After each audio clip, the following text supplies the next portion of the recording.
আসসালামু আলাইকুম viewers, welcome back to my channel. আশা করছি সকলেই ভালো আছেন। আজ আমি আমার চ্যানেলে একদম নতুন একটি রেসিপি আপনাদের সঙ্গে শেয়ার করছি, সেটা হচ্ছে চকলেট কেক। এই চকলেট কেকটি আমি রাইস কুকারে ভাপ দিয়ে তৈরি করেছি। এই রাইস কুকারে যে এত সুন্দর সুন্দর রেসিপি তৈরি করা যায় সেটা আমি তৈরি নিজে না করলে বিশ্বাসই করতে পারতাম না। তাই আমি আপনাদের সঙ্গে শেয়ার করছি, আশা করছি আপনাদের কাছেও খুবই ভালো লাগবে। রাইস কুকারে খুব ইজিভাবে সব রেসিপিগুলো তৈরি করে নেওয়া যায়। চাইলে আমার চ্যানেলে গিয়ে আপনারা রাইস কুকারের রেসিপিগুলো দেখে নিতে পারেন, এরকম মজার মজার রেসিপিটি আপনি তৈরি করে নেওয়ার জন্য। তাহলে চলুন দেখে নেই চকলেট কেক রেসিপিটি। আমি এখানে 2টি ডিম নিব আর নিয়ে নিব 1 টিস্পুন ভ্যানিলা এসেন্স। ভ্যানিলা এসেন্সের পরিবর্তে আপনারা কিন্তু 1 টিস্পুন লেবুর রসও নিতে পারেন। এরপরে এর ভেতরে দিয়ে দিব আমি 1/4 কাপ চিনি আর দিয়ে দিচ্ছি 1/4 কাপ সাদা রান্নার তেল। এখন এই উপকরণগুলো আমি একটি ইলেকট্রিক বিটার দ্বারা বিট করে নিব। আপনারা চাইলে কাঁটা চামচ দিয়েও বিট করতে পারেন অথবা হ্যান্ড বিটার দিয়েও বিট করে নিতে পারেন। কাঁটা চামচ দিয়ে বিট করলে সময়টা একটু বেশি লাগে, তাই আমি ইলেকট্রিক বিটার দিয়েই এটা বিট করে নিচ্ছি। এই স্পঞ্জি চকলেট কেকটি যদি সেম টু সেম প্রসেসে আপনারা তৈরি করতে পারেন তাহলে আমি কনফিডেন্স নিয়ে বলতে পারি আপনারা আমার ফ্যান হয়ে যাবেন আর রেগুলার ভিউয়ার্স হয়ে যাবেন।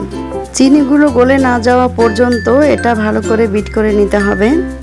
বিট করা হয়ে গেছে। আমি এখন যে শুকনো উপকরণগুলো নিব সেগুলো একটু চেলে নিব। এই জন্য একটি চালনি নিয়েছি। আমি এখন এর ভেতরে দিয়ে দিব 1/2 কাপ কোকো পাউডার, দিয়ে দিচ্ছি 1/2 কাপ ময়দা। ময়দার পরিবর্তে আপনারা কিন্তু আটাটাও ইউজ করতে পারেন। আর দিয়ে দিচ্ছি আমি 1/2 টিস্পুন বেকিং পাউডার, দিয়ে দিচ্ছি 1/2 টিস্পুন বেকিং সোডা। এই বেকিং পাউডার বেকিং সোডা দুটোই কিন্তু ইউজ করতে হবে, তাহলে কিন্তু আপনার কেকটা খুব ভালোভাবে ফুলে যাবে। এখন এই শুকনো উপকরণ আমি চেলে অর্ধেকটা নিচ্ছি আর বাকি অর্ধেকটা পরে নিয়ে নিচ্ছি। এই অর্ধেক যেটা নিয়েছি সেটা আমি এখন একটু ভালো করে মিশিয়ে নিচ্ছি। এই ভিডিওটি কিন্তু স্কিপ করে দেখবেন না, শুরু থেকে শেষ অবধি ফলো করে যদি আপনারা কেকটি তৈরি করেন তাহলে কিন্তু অবশ্যই কেকটি পারফেক্টভাবে তৈরি করে নিতে পারবেন। আর আমাকে কমেন্ট বক্সে কমেন্ট করে জানিয়ে দিবেন আপনার কেকটি কেমন লেগেছে অথবা কেকটি কেমন হয়েছিল। বাকি যে অর্ধেকটা শুকনো উপকরণ ছিল সেগুলো আমি এখন চেলে এর ভেতরে ভালো করে মিশিয়ে নিচ্ছি, খুব স্মুথ একটি কেকের ব্যাটার তৈরি করার জন্য। ভিউয়ার্স, আমার চ্যানেলে যদি আপনি নতুন হয়ে থাকেন তাহলে কিন্তু অবশ্যই আমার ভিডিওতে একটি লাইক দিবেন। আমার চ্যানেলটাকে সাবস্ক্রাইব করে পাশে থাকা বেল আইকনটি প্রেস করে রাখবেন এরকম নতুন মজার মজার রেসিপি দেখার জন্য। আর আমার চ্যানেলেও অনেক মজার মজার রেসিপি দেওয়া আছে, চাইলে কিন্তু আমার চ্যানেল থেকে ভিডিওগুলো দেখে নিতে পারেন।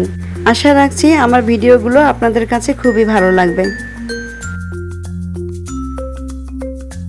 কেকের ব্যাটারটি কিন্তু খুব স্মুথভাবে তৈরি হয়ে গেছে আর ব্যাটারটি কিন্তু ঠিক এরকমেরই হবে। এখন আমি যে কেকের মলটাতে কেক তৈরি করব সেই মলটা নিয়ে নিচ্ছি। যে মলটা দেখছেন এটাতেই আমি সবসময়ের জন্য কেক তৈরি করে থাকি।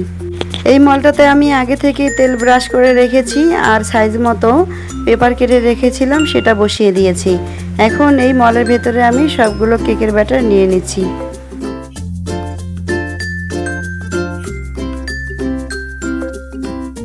কেকের ব্যাটারগুলি কিন্তু খুবই কম। কেকের ব্যাটার অনুযায়ী আমার মলটা কিন্তু বড় হয়ে গেছে। তারপরে কোনো সমস্যা নেই, আমি একটু ট্যাপ করে এটা বসিয়ে দিচ্ছি। আমার এই কেকের ব্যাটার কিন্তু মল থেকে 1/2 ইঞ্চিও মোটা হবে না, কিন্তু এই কেকটা ফুললে কতটা মোটা হয় সেটা আপনারা নিজ চোখেই দেখে নেবেন। এখন কেকের ব্যাটারের উপরে আমি একটু কিছু টুটি ফুটি ছিটিয়ে দিচ্ছি, দেখতে সুন্দর লাগবে সেই জন্য। আপনারা চাইলে কিশমিশ অথবা বাদাম দিয়েও দিতে পারেন, তাতে দেখতে কিন্তু অনেকটাই সুন্দর লাগবে। এখন আমি রাইস কুকারের মাঝে এটা বসিয়ে দিচ্ছি। রাইস কুকারের পানিটা যেটা আমি দিয়েছিলাম সেটা কিন্তু আগে থেকে ফুটিয়ে রেখে আমি স্টিম করে রেখেছিলাম। এখন আমি ঢাকনা দিয়ে ঢেকে দিব আর এই যে ছিদ্রটি দেখতে পাচ্ছেন ঢাকনার, সেটা আমি বন্ধ করে দিব যাতে করে কোনো রকম স্টিম বের না হতে পারে।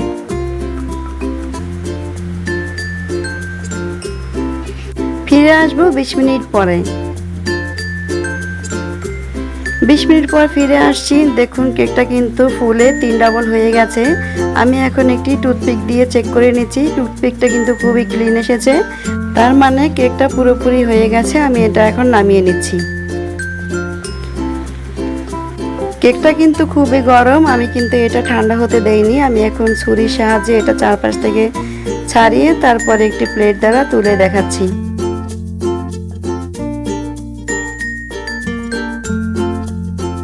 কেকটা আমি প্লেটে তুলে নিয়েছি। আমি এখন যে উপরে পেপারটা দিয়েছিলাম সেই পেপারটা তুলে নিচ্ছি। এখন কেকটা আমি অপর সাইডটা উল্টে নিচ্ছি।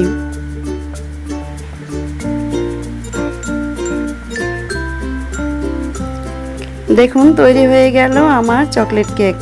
এখন এই কেকটা আমি একটু কেটে আপনাদেরকে দেখাচ্ছি যে কেকটা কতটা ফুলে গেছে। ভিউয়ার্স, আপনাদের সাপোর্ট এবং ভালোবাসা আমার সঙ্গে থাকলে আমি কিন্তু আরও নতুন নতুন মজার রেসিপি আপনাদের উপহার দিতে পারবো। দেখুন ভিউয়ার্স, কেকের ব্যাটার কিন্তু আমি 1/2 ইঞ্চি থেকেও কম দিয়েছিলাম, আর এটা ফুলে কিন্তু 2 ইঞ্চি হয়ে গেছে। আপনারা কিন্তু এটা বাসায় অবশ্যই ট্রাই করবেন। আশা করছি আমার আজকের এই রেসিপিটি আপনাদের কাছে খুবই ভালো লেগেছে। যদি ভালো লাগে তাহলে অবশ্যই আমার ভিডিওতে একটি লাইক দিয়ে আমার চ্যানেলটাকে সাবস্ক্রাইব করে রাখবেন এরকম নিত্য নতুন মজাদার রেসিপির নোটিফিকেশন পাওয়ার জন্য। ফিরে আসবো আবারও কোনো নতুন রেসিপি নিয়ে। সেই পর্যন্ত সবাই ভালো থাকবেন, সুস্থ থাকবেন, আমার ফ্যামিলির জন্য দোয়া করবেন। আল্লাহ হাফেজ।